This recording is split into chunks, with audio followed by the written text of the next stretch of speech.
How you doing, everybody? Randy Richard in the shop. I've had a few requests from a few viewers about my Portaband setup. We're just going to take it apart, and I will have a tape measure. We'll give you some dimensions.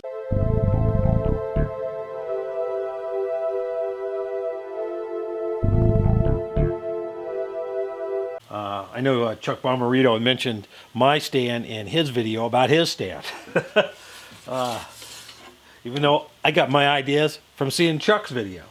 So, anyway, I have a Milwaukee Portaband, but you know, you'll have to adapt it to whatever model that you may have. So mine is bolted down here to my table, and it doesn't move around. It makes it a little centralized location here.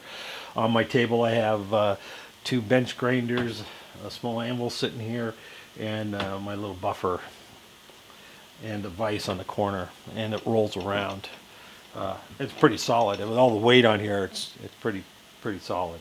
Mine has I have a table, and it goes about up to I have it set for so you can go up to about there. That's about 1.5 inch clearance, and then all the way down, of course. So that's as low as it goes. It sits on the little table thing on the saw itself. So you'll see that when I take it off. We have a knob here for locking the table in place, so you can just pull it up and whatever, lock it in. Pretty simple. With this post here is part of the retention device to hold the saw in place. The saw is very solid. This is all mounted to a piece of steel plate. It was really made from a railroad switch tie plate, which are fairly large. This is 12 by 8 wide, 12 inches long, 8 inches wide, and I milled flat spots on it and cleaned up the bottom real well, so it has 4 feet. It's about 1 inch, the thick part's about 1.25 inches thick. So we'll just take it apart. The table comes right off. The table is 10 inches wide by 8 inches deep, or 11 inches deep. It's made of 1/8 inch scrap steel plate. That's why you see a bunch of ding marks in it and stuff. Set that out of the way. Yeah, here's the little backstop, I should say, for the saw. So you could take this saw off and it's ready to go. All you gotta do is take it off. You don't have to put things back on or anything. We'll zoom in on here on this, the retention device. But inside here are 4 5/16 rods, chamfered on the end, and that makes it easy so the tube can go in here real easily. So there's 4 of those, one in each corner, just sitting in here, one in each corner. And that gives you, it makes that 1 3/4 tubing. So on the bottom is a piece of 1 3/4 tubing with a 3/8 slot milled in it. That slot goes around the stud part of this.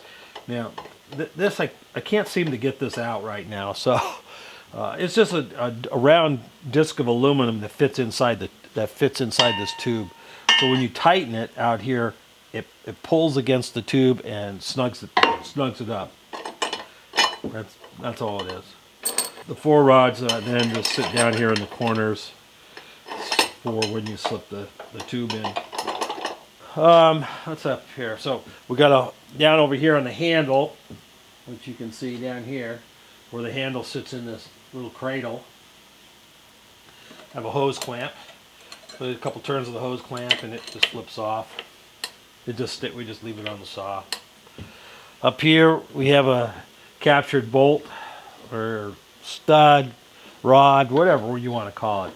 It screws in up here to a little adapter plate on the saw. Took the handle off and made a little aluminum adapter plate so you have a thread to screw this into. And then it just lifts off. That's as simple as that. We have a wooden block in the handle, in the trigger, to hold the trigger. Makes it simple. So up here is our retention device, and it has a little tab right there to retain the screw bolt, shaft, whatever. Just a little forked tab, aluminum, and it comes right out. And you can see here we machined that so that it just slips right in there. And it's fairly loose fit. No, it doesn't have to be a precision drilled hole or anything. That just slips back on. And away you go. Now we don't have loose parts floating around. Maybe a little rattling, but it fits up good.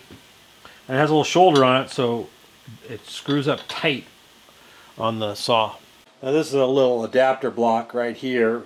Just took the plastic handle off, made an adapter block, and reattached the handle. And it has a threaded hole, so we can lock it to that post. And down here at the base of the tube, this is our handle cradle, and mine's at an angle because the handle isn't, you know, it's made at an angle. So that just slips in there with it, you know, just set it on there and it slips right in. All right. And then with the hose clamp, the hose clamp just boom, boom, and it's tight.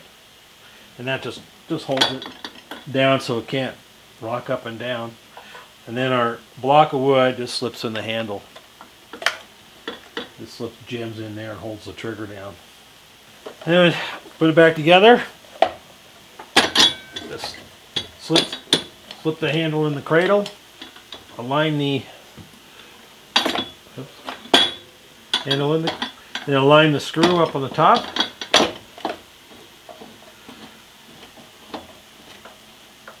Snug it.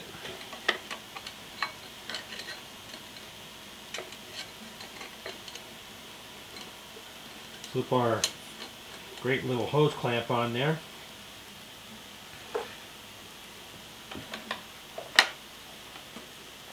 Trigger, lock, table. So the table slips in, drop it down in the, there, we had the rods out, so there we go.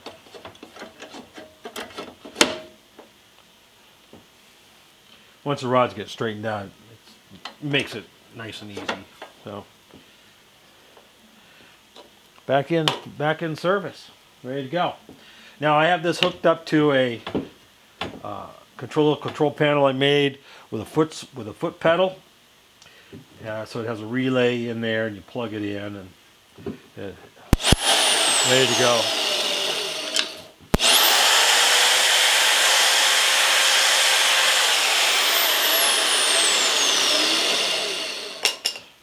Anyway, I love this little thing.